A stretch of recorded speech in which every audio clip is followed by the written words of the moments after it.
All right, I'll call the Tuesday, September 10th, 2019 Committee of the Whole meeting to order at 7:31 p.m. Roll call, Madam Clerk. Councilwoman Bailey? Here. Councilman Roth? Here. Councilwoman Fairclough? Here. Mayor Shelley? Here. I don't see any additions, deletions, or deferrals. Tab 1, approval of the Committee of Whole minutes. Do I have a motion to approve the minutes? Move it. Moved and seconded. All in favor say aye. Aye. Any opposed? Ayes carry. Tab 2. Good. Staff recommends Mayor and Council approve the attached resolution authorizing city manager to purchase public entity general liability insurance for the city from Preferred Governmental Insurance Trust for the policy term of 10/1/2019 through 9/30/2020 for a total of $427,066. Public entity general liability insurance includes insurance for automobile, employer liability, public official, EDP coverage, and police liability, including the police command post. Seeing no questions or comments from council, this is a public hearing open to the public. Any questions or comments from the public on tab 2? Seeing none, I'll close the public hearing. Do I have a motion to approve? Do I have a second? Second. Moved and seconded. All in favor say aye. Aye. Any opposed? Ayes carry. Tab 3.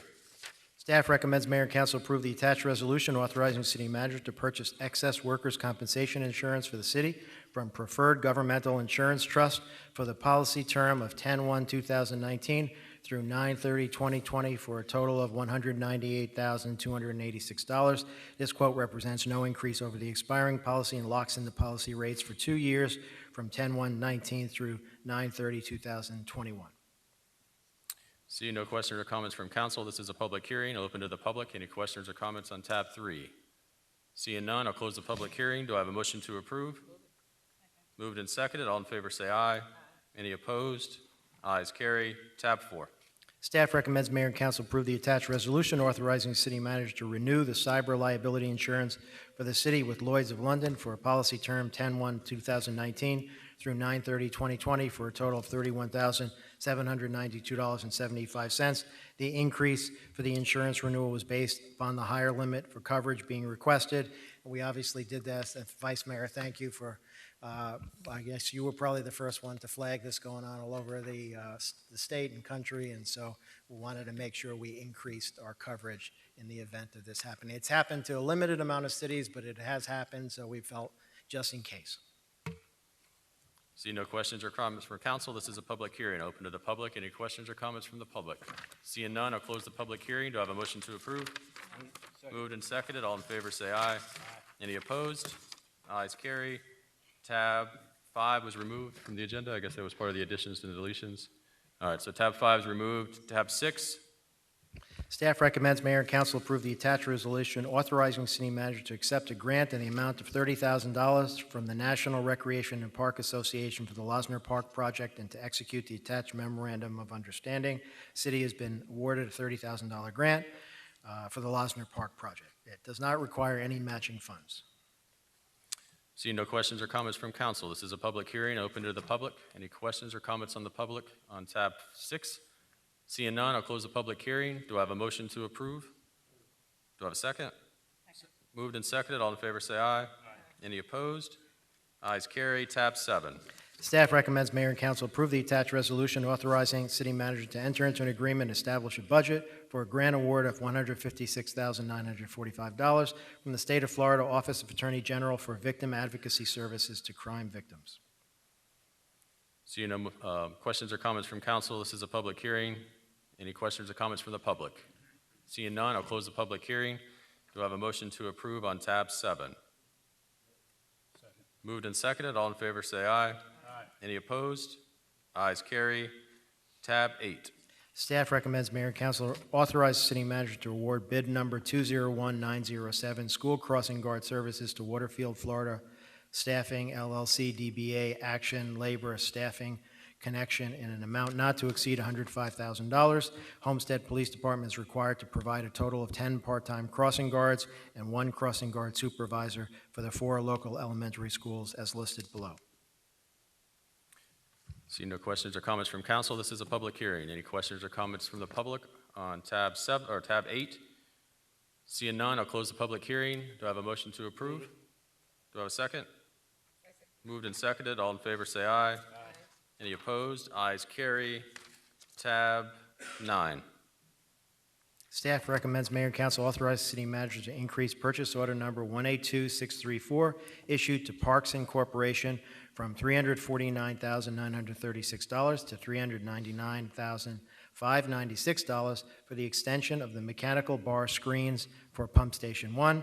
On July 25th, 2019, the council awarded 201833 mechanical bar screens to Parks Incorporation for $349,936 for the fabrication of mechanical bar screens for Pump Station 1. The bar screens were fabricated according to the specs of the original design of Pump Station 1 prior to its completion and commenced operation. However, in order to meet the increased demands of the wastewater treatment facility's increased permitted flows, the bar screens need to be extended to account for current and future needs of the city's wastewater treatment facility. Seeing no questions or comments from council, this is a public hearing. Open to the public. Any questions or comments on tab 9? Seeing none, I'll close the public hearing. Do I have a motion to approve?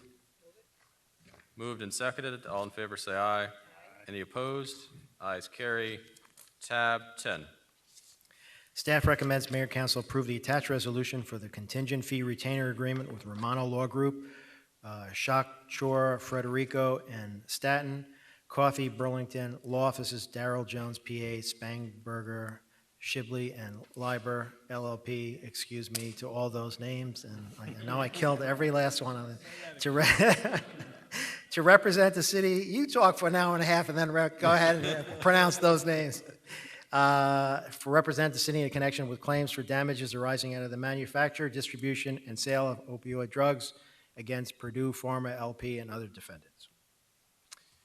See no questions or comments from council. This is a public hearing. Any questions or comments from the public? On tab 10, seeing none, I'll close the public hearing. Now, I know that we have one of the attorneys, Darrell Jones, former Senator Darrell Jones, in the audience. Okay. So I didn't know if you wanted to speak. I know you gave a presentation last time, so you don't need to. I just wanted to make sure you recognize you were here for the record. Vice Mayor Burgess. Thank you. I know some information was requested from Mr. Jones last time. I was wondering, and I asked the councilwoman if she'd gotten what she had requested, and she had not gotten what I was wondering if that had gotten sent to us and we'd never received it, or if we could possibly get it before next week's council meeting, just to, I mean, I'm okay moving forward tonight, but I would like her to be able to get her information. And I know that our police department also said it would help them a little bit too, as they were looking at some of the statistics that they were trying to figure out. Sent an email out, and obviously it must not have gone to the right place. So I'll just forward it tomorrow morning.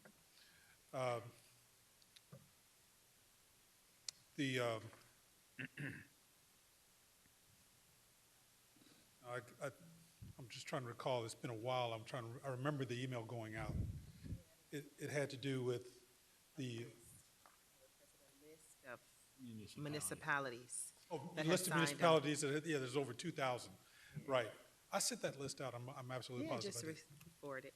Okay, I'll just Thank forward Yeah, it again. and I know that our I'm going to have to verify the email address, I guess, is what I'm going to really need to do. Does that, can you help me with that later? Yeah, I can help you with that. And we can also have the city clerk and make sure you get the list of email addresses for all council members. I'll just- Elizabeth, I'll yeah, just they can make sure they confirm. see them and they'll get you what you need.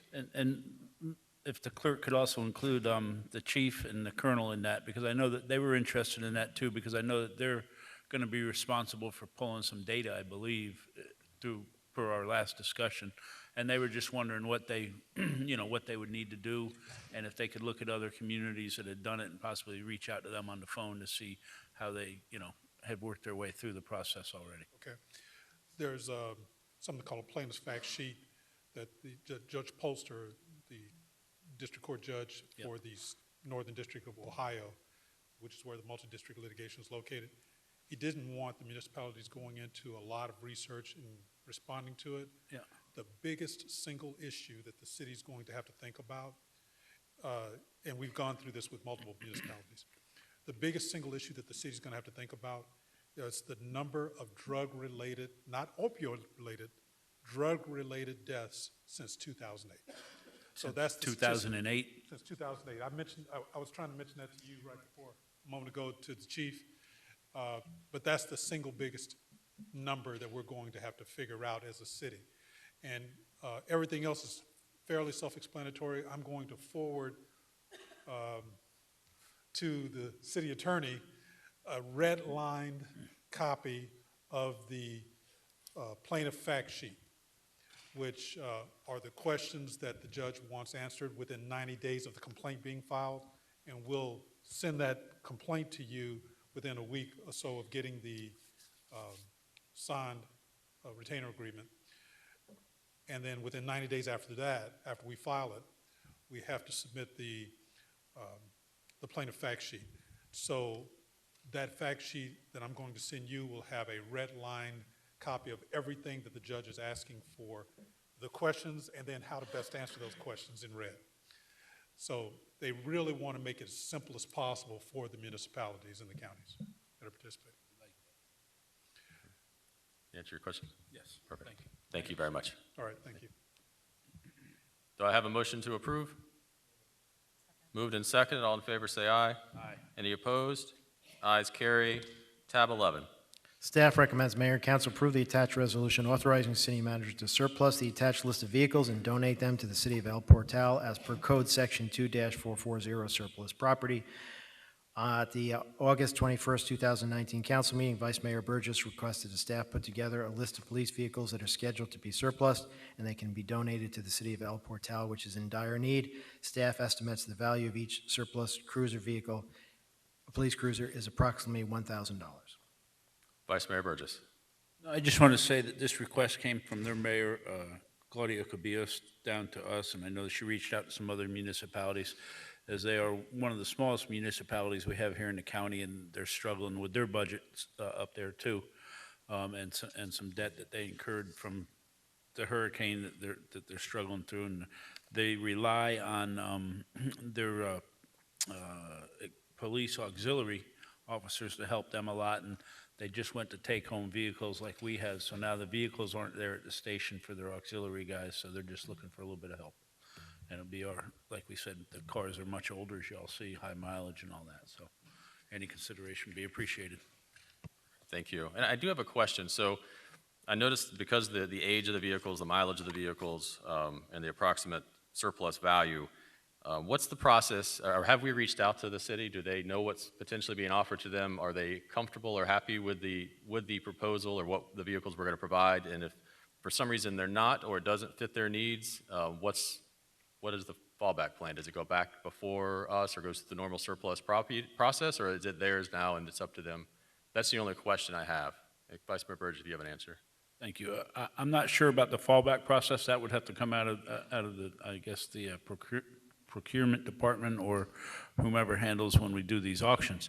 I did reach out, sent them a list of what we got when the agenda came out, and they looked at it. The mayor up there shared with their chief, and I received a notice this evening, did we pass it? So they must be interested and willing to take them. So I told her we were still working on our budget, so we would get there when we got a chance. But perhaps if somebody from the police department, if the chief could maybe get one of their guys to call up there and talk to their chief and just let them know exactly, the five, what are they? I forget the bigger cruisers, the Fords. Right. And that they're there and all that stuff. So I'd appreciate it. Perfect. Okay, thank you. Yeah, that was my other question, because for some reason they saw them and decided they didn't want them, they rejected them. What do we do at that point? I don't need an answer necessarily now, as long as there is a plan in place. Yeah. Really So they just go back into the surplus at that Yeah, point? we just put it back in surplus and put it on Renee Bates like we usually do. Okay, perfect. And I think her quote was, "Beggars can't be choosers." So I think they're just glad to get what they can. All right, perfect. Councilman Roth. Yeah, just a funny thought. These are being donated as is, no warranties, no implied repairs, Don't even get there. They may not even get there. So I'm sure that there'll be language written that this is the way it is, so. Make sure we take the Homestead off and we don't have to talk. Thank you, Mayor. All right, thank you, Councilman. This is a public hearing. Any questions or comments from the public on tab 11? Seeing none, I'll close public comments. Motion to approve? Move it. Moved and seconded. All in favor, say aye. Aye. Any opposed? Ayes carry. Tab 12, which is the discussion item. City Manager? Planning is here, Development Okay. Services. Mike. Thank you, Go ahead. Mayor. Good evening, Mayor and Council. During the August 21st, 2019 City Council meeting, the council requested that staff conduct research and provide code-related options to establish design standards and guidelines within the city code for residential and non-residential development. Design standards and guidelines utilize a wide array of architectural elements and techniques to improve community aesthetics and desirability of neighborhoods. Examples may include architectural design, building form and massing, materials, lighting, site planning, building elements, entry features, 360-degree orientation, exterior finish, streetscape, etc. These are items intended to create unique areas which possess a distinct character. The City Code presently has several examples of design standards and guidelines within the purview of development review. Some of these include the Southwest Master Plan, the Homestead Park of Commerce Master Plan, the Northwest Neighborhood Master Plan, commercial development standards located within Chapter 30, Division 9 of the City Code, and by reference, the Miami-Dade County Urban Design Manual. Each of these are applied within development reviews. However, they are limited to their adopted overlay boundaries, meaning we cannot take standards that are implemented through the Southwest Master Plan or the Northwest Master Plan and apply them to the PUDs located on the east side of the city. Development Services has researched and prepared a draft set of design standards and guidelines for residential development that's included in your packets. These standards address building design, orientation of main entrance, entry feature, garage location, 360-degree orientation, front elevation, building foundation, exterior finish, materials, roof design, driveway, equipment location, screening, front yard landscaping, streetscape, and open space. The department has also researched examples of non-residential designs and standards and guidelines from other communities in an effort to provide an idea of the varied scope encountered when tasked with developing non-residential standards. Discussion on the scope and magnitude desired for creating non-residential standards will assist staff in developing standards following the council's desired outcome for the second phase of the program. So it's staff's intent to work on the residential component and then subsequently the commercial component, or vice versa, whatever the council's desire is. And with that, happy to answer any questions. Perfect, thank you. Vice Mayor Burgess, did you want to weigh in first since this was brought before? I had asked to bring this forward because, you know, as we move on and have made the investments that we have as a city, I'm hoping that the businesses that come here and the people that build will do the same. And we've seen a couple of examples of this, as I know that staff worked diligently with Lenore Homes over there to bring their standards up on the 770 homes that were passed over on the east side. We've asked Popeyes to do it, and Popeyes did it, and maybe they weren't the happiest when it was happening, but look at what that building is compared to some other Popeyes that you see around, or a McDonald's, or a Burger King, or whatever it is. And by putting these standards in place, it's going to be a better product for everybody. And that's what my goal is. My goal is not to make it a harder place to build or anything like that. But if we have a standard and they know that they've got to adhere to that standard when they show up at the door, then they're going to bring their A game or their B game. They're not going to show up with their C or D building, which we saw on the east side of town here recently, and they haven't come back to us yet, as we were asked them to do a better design.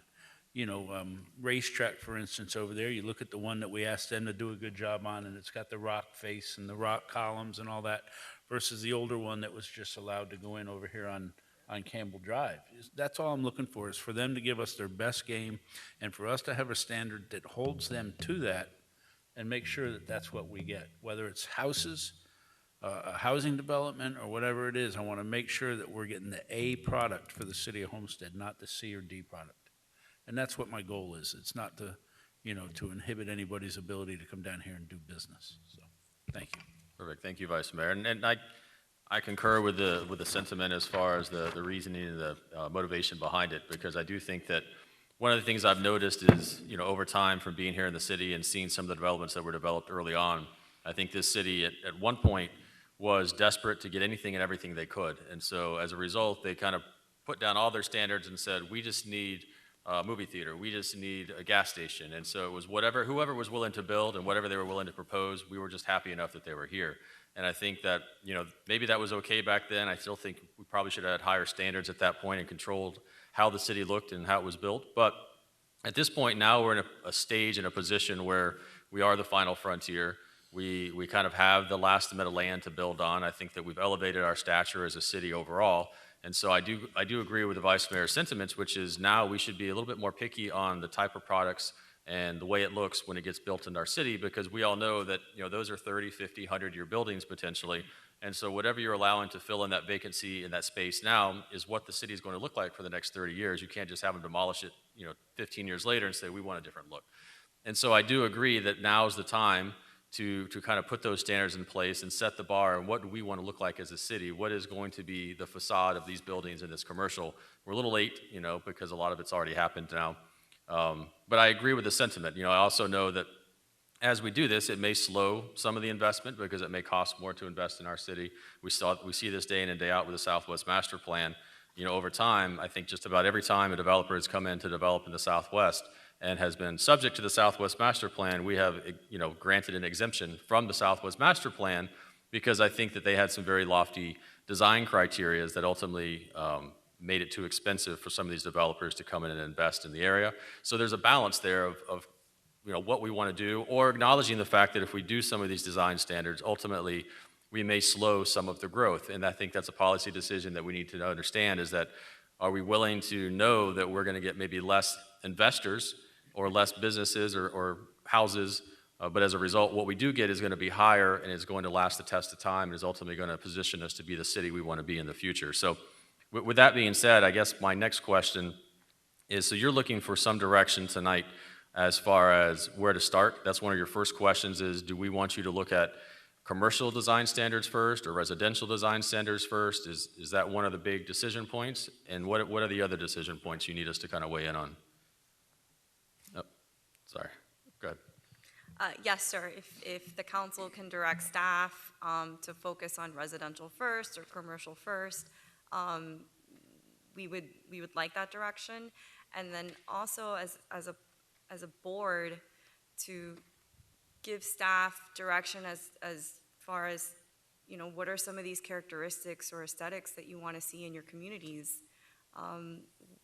What are you looking for in an ordinance?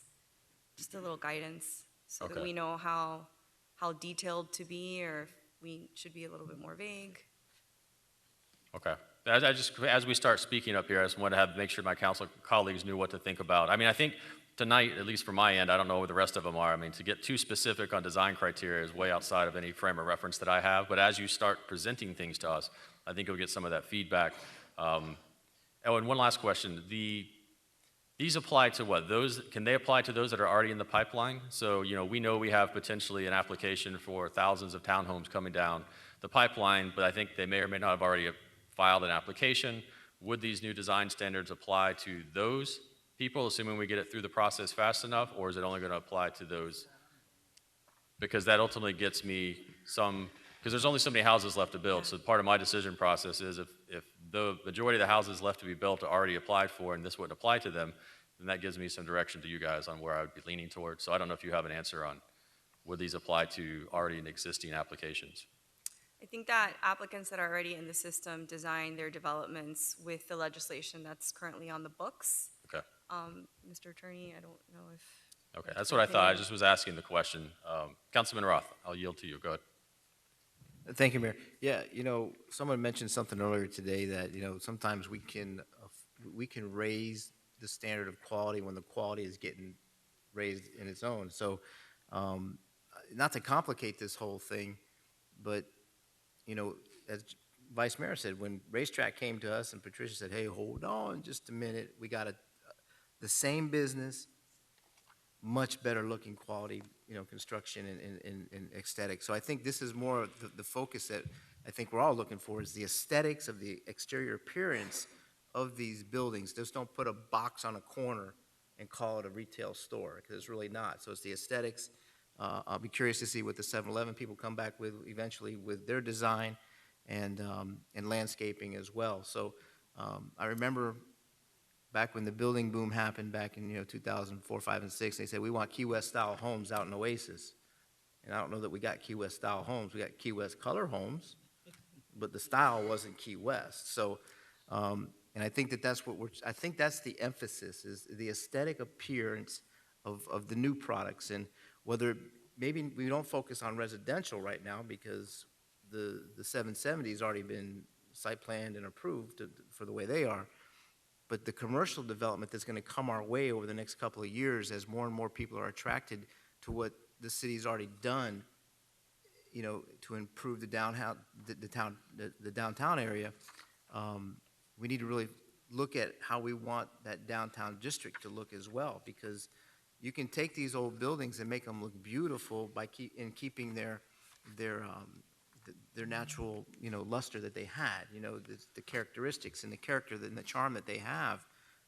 So, there's a lot of components to this as far as that goes. So I'm still not even sure, do we focus on commercial right now? Do we focus on residential? Because your question was perfect, was there's only there's a limited number of units they can build at this point. Do we focus on filling in the commercial aspect of it, and focus on that part? The Popeyes thing is a great example too. So I'm still not sure exactly what I think the focus should be, but just as a thought in a concern, the downtown area that we've worked so hard to redevelop, that needs more attention than anything right now. The cleanliness of it, the pressure washing of the sidewalks, and getting some incentive to some of those people with empty spaces to paint them, get them cleaned up. Because if we're going to be hosting 400, 500,000 people a year to come to that building, and they're going to be coming through this place that has no plants or no flowers, and the aesthetics of the downtown area is not pretty, we got an issue. So I think that's something to consider also, along with this. It goes off topic, but those are things that I think we need to focus on, because if we're going to put that many people downtown, it needs to look good from this point forward. Because they're going to come there, hey, they got this beautiful building, but you walk a block away, and it's terrible. So, and I think that went to what John was saying also. We got to look at the whole thing. So, just take note of that, Mr. Manager, of aesthetics downtown too. And as we get closer to opening up and the cleanliness, and we did a great job on the old city hall there and brightening it up and lighting it up, but there's more to the area than just the garage. We got to focus on going north on Chrome Avenue. So that's all, Mayor. Thank you. All right, thank you, Councilman. Vice Mayor Burgess. Thank you. And you bring up two examples of what I'm trying to, part of what I'm trying to do with this bill is, or with this, whatever the heck we're doing here, standards.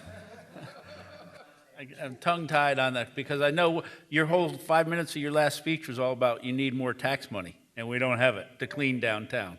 So you're contradicting what you voted for tonight. But anyway, that's a different day. What I'm trying to do here is exactly like, because Racetrack came here, thought they had a design that was a viable design, and we sent them home and made them come back. That costs them a lot of money, delays them and all that. 7-Eleven, same type thing. Popeyes came here, was held to a standard, built it reluctantly maybe, but they built it, and there it is, so they didn't have to spend extra money going back and forth, coming here with a design that gets thrown out the door because people don't like it. And that's my goal, is to have those design standards in place before the process even starts. Not when they come to the dais and they've already spent a couple $100,000 on plans, engineerings, and they're drawing, and they think they're going to move forward tonight, and they get sent home and get a 6-month delay as they go back and re-engineer and come back with an architectural bill and all that for them. So that is one of my goals, not just to get a good building, but to have this process in place so when they show up at Development Services' door, they know they've got to bring this, not that, and then come up here and try to do it and get thrown out the door. Thank you, Vice Mayor. Councilwoman Bailey. Oh, That conversation. Because you mentioned the Popeyes was put to the standard at the beginning. How did that come to be when people like Racetrack and 7-Eleven come to us and they don't have that same advantage? go ahead. Through the manager, if I may, Councilman Roth. The Popeyes was held to the urban design standards that are adopted by reference and published by Miami-Dade County. Because they're adopted as reference and not truly codified in our code as our own standards, it's very difficult for us to tell developers, this is how you have to design your building. But because there is that code reference, we have a little bit of latitude to be able to point to the urban design guidelines. And so that's why Popeyes pushed back on staff and to the council, because it's not truly a codified document, although it is referenced in our code. Got it. Okay. So then, full agreement that we need to have something in place when they come to development services that's going to tell them, we don't care what the inside of the building looks like, so to speak. This is not residential, I'm thinking commercial. But the exterior and the aesthetics and the landscaping and those things, those standards need to be addressed. I don't think I've ever seen a Popeyes with all that stuff on it before. So, and it looks nice going down the highway, or going down Chrome Avenue. So, Blends in, you don't even know what it is. yeah, you hardly do. So yeah, that's important that we get that figured out. So, all right, thank you, Mayor. Rob, thank you. Councilwoman Bailey. Thank you, Mayor. Speaking of Popeyes, there is a new one outside of Midtown that looks identical to the one here in Homestead. I happened to drive by a couple weeks ago. So they're happening. But no, it does look great. As far as having a specific design standard for Homestead, you know, we're such an eclectic melting pot as it is. I don't think it makes sense to be incredibly specific. You know, definitely around the downtown area, the sidewalks, cleanups, landscaping, I think that needs to be a big focus. And then just a way to specify no just plain buildings. Being able to meet with us, especially if it's in our area, I think that is also very helpful for any developers. We know what has been approved and what we typically have issues with. So for us to be able to give some suggestions before planning gets too far ahead for them, I think that would be great. I know it's a big, tall order, but yeah, just know, you know, bring it and talk with us, and we can go from there.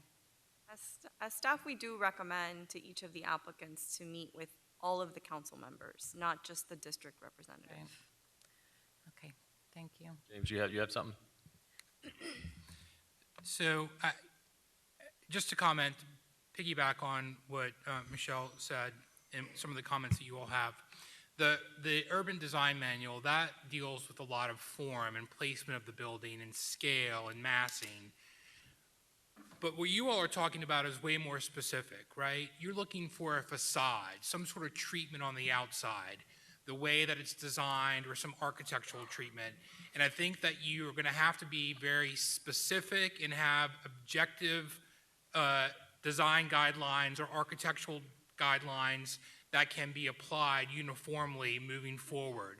Because if you don't, then you're going to be in this willy-nilly situation. Applicants are not going to know what they want or what you all want, and you're going to keep getting products that get down the pipeline and get before you and you don't like. So I think you have a really good base with various commercial design regulations and standards that cover your main corridors throughout the city, and staff can certainly look at that and see if those need to be expanded upon. But you have the ability to have more specific and definite design architectural criteria that you're looking for and have more specificity with those. And those can be at least identified, or examples can be codified, or a manual can be codified that you're looking for this type of facade, or this, you know, you like stone, or you like wood, or you like some sort of facade treatment. you know, and maybe you want to be broad and you're looking at, you would allow for a plethora of those things, but those need to be somewhat defined, or you need to create a box that you can do these various things and not just plain Jane buildings.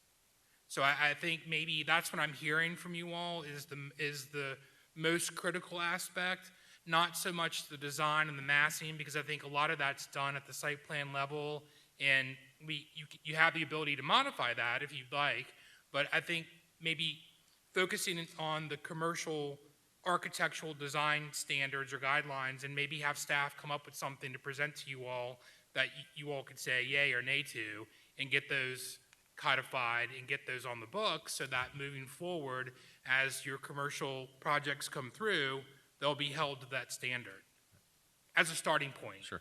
I mean, there's a lot here, and so we can get lost in the weeds, but first goal, if we at least attack that, we can get something to you, have you review that, give us policy direction, and we can get that adopted, and then we can look at and move on to something else that might be problematic, or maybe that you want to tweak or revise, and then we can just take small bites or steps, because I think if you look at it holistically, it's just a lot to sort of grasp. And if we take little bites and do it, at least it might address some of the major concerns that you all have right now. No, I agree completely, and it is a lot. You know, with architecture and architects, you never know what's coming next, what somebody might design that we might love that wouldn't be in our requests. So personally, I've thought about this a lot. It would be easier to say what we would not like to see than what we would allow. And maybe it could be something as simple as plain facades, and then you could give examples with the stone. But I personally, I'm not a fan of cookie cutter things. I like the diversity throughout our city. So maybe that's something to consider, is more a list of some ideas, and that these would be things that we would not prohibit it. Exactly.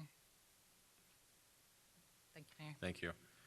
Yeah, and I kind of echo somewhat Councilwoman Bailey, because I do think it's going to be difficult to put this together, because ultimately, you know, uniformly citywide, each district, each area has its own little feel, and so what works in one area may not necessarily work in another area. You know, so I do think that it's going to be a little difficult to figure that out exactly, and I know what Vice Mayor ultimately is trying to accomplish, which is potentially each commercial establishment that comes before us, or any developer, does have probably a high-end product, and they have a low-end product and everything in between. They never bring the high-end product to us first. They always start with a low-end product and see what type of pushback they get. And so ultimately, a lot of them probably have something that they have done in another city, in another place, that we would all be very happy with. It just never gets presented to us. And because our code doesn't necessarily require it, they say, well, why should we do it? And then they do the bare minimum, and it gets before us, and we have this fight and this process. Now, how we get them to always, as Vice Mayor says, bring their A game and bring their best presentation, I don't know how we codify that. I don't know how we force that, you know, without us having to do all this work that we're talking about doing, which is, you know, trying to get really detail-oriented on what we want to see. I don't know. I don't know if there's an answer for that, but. Just to share with you, as staff, we do research commercial developments and residential developments, and we go to the developers and we say, in Doral, you built this product. Mm-hmm. This is more of what we want to see. Or in Midtown, you have this commercial building pushed up against the street with the parking in the rear. That's what we want to see. Developers frequently see Homestead, or view Homestead as more of a suburban community, which historically it has been. So to get that streetscape and the buildings pushed closer to the building, like we wanted to see with Popeyes, is a bit of a challenge. Right. But we do push as hard as we can, and then you receive the complaints. And I mean, but what tools do you need to do that? I mean, is there any way to codify that, James, that says that we can kind of pick from their historical building and hold them to that? Because that's the thing, because that's kind of what I know Vice Mayor is talking about, is having this kind of broad brush to say, well, we know you're capable of that, do that. But then we don't have a code that says they have to do that, and we end up in this back and forth. So, and I'll turn it over to you in a minute, Vice Mayor. Go ahead, James. Yeah, that's really sort of kind of virtually, I mean, it's possible to do. I mean, I think that you need to start with having I mean, right now, I mean, we do have regulations that have architectural regulations that relate to the various commercial districts, but they're broad brush stroke kind of things. They're not very specific. And I think with regards to what the building actually looks like, the facade of the building, I think you need to have some definite and concrete criteria that you don't want, that they can't do, and that at least pushes people in this realm where you can get a better product, or a better architectural product, or a better design product.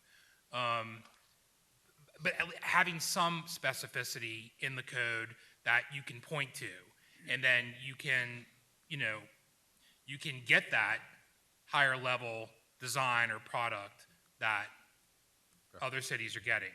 Okay. I mean, there's a gamut that you can in a scope. I mean, you can be really specific and really delve into, we exactly want this to look like this, and you have to have stone, and it has to be 5 inches above, or you can be a little bit more, loose in the application with things that you don't want to see that will gear and drive the product type that for the future of the city. So, I think you're all looking for somewhere in the middle, but having some specificity to start with, and staff can give you examples of that, or you can at least start with what you don't want to see in the city. Okay. All right, thank you. Vice Mayor. I guess for Mr. White or for Ms. Lopez, the urban design guides that you used for the project that we've referenced, you said that's in the county, but not for the city? Is that what you said? It's adopted as a reference manual in the city code in chapter 32. So But if we were to adopt something similar, James, would that be a starting point? Or Michelle? And give us, and then we can say, hey, this is where they are and this is what they're expecting. And that would leave some leeway still out there, but it would give you guys a little bit more of a push for people as they came in and said, hey, this is, what they're expecting. It's kind of a guide, and they're expecting you to go by the urban development guide or whatever the exact verbiage is of it, and give something like that for us as a guideline? Or do we need to go right to it and make a written ordinance or whatever, code change? Well, I think two things. I think that you could adopt the the Miami-Dade County Urban Development Guidelines as your own. Mm-hmm. I mean, I'm not sure what the most recent version of that is, but you could look at that and give it a once-over and decide if that's conclusively what you would like to adopt as your own. And then someone couldn't say, well, it's just a reference material, it's just a guide. I mean, if you adopt it, then it's your standards, it's your guidelines that you apply. And so there wouldn't be any there wouldn't be any daylight or any way for someone to argue that it's just a design guide. I mean, those would be the standards that you would apply. I don't think that those guidelines, last time I looked at them, they don't get into the specificity with regards to architecture. They get into specificity with respect to scale and the mass and how far you're set back and the placement, things of that give you sort of a cohesive development on a streetscape. But I think if you don't like a particular building, or you don't like a facade, or you want there to be articulation with respect to, how the facade's broken up, that there's architectural elements on the facade, I think that we should probably specify that, or you should specify that, or at least indicate what you don't like. So those are two things that could probably address some of the immediate concerns that you have without getting into a big, long, drawn-out. I mean, staff could come back and present those to you, and then you could decide if that's what you want, or add on to those, or take away from it. But at least that's two areas that I think would probably serve to address some of the concerns that you have as a starting point. Agreed. Because you said it, that we have things in place, yet we still have products that are showing up that none of us approve of. And, like the one out east that came couple months ago, so even though we do have standards, people are still showing up with something else. I'm just looking for something a little stricter so they understand, and I'll be gone, that these guys that are left up here will have the ability to enforce a good product put upon the city and not one that's, subpar. So that's what I'm trying for. And I'm trying to get it done so that, and like Councilwoman Bailey said, bring it to them. Well, I'm trying to get the standards out there in front so that when they do come to us, they haven't spent $100,000, $200,000 on engineering and architecture. And you tell them, we don't like that. Because that is real money to them that, hurts their product. So we need to have the product done before they come to us, and they need to understand what that product needs to be before they come to us also. And that's my ultimate goal. Thank you. Thank you. Now, as far as I know, one of the decision points was first residential or commercial. I know some of us have discussed one or the other. Do we have a commercial schemes, what I'm hearing. So I think the direction then on that issue would be focus on commercial design aspects first. I think we've given you some feedback and some ideas to work from. Any additional comments from council? Any additional direction? You guys feel like you have what you need to at least get the process started? I believe so, yes, thank you. Okay, great. Anything else, Vice Mayor, on this item, on the discussion on? Okay. Next is adjournment. I have a motion to adjourn. Move second. All in favor, say aye. We are adjourned.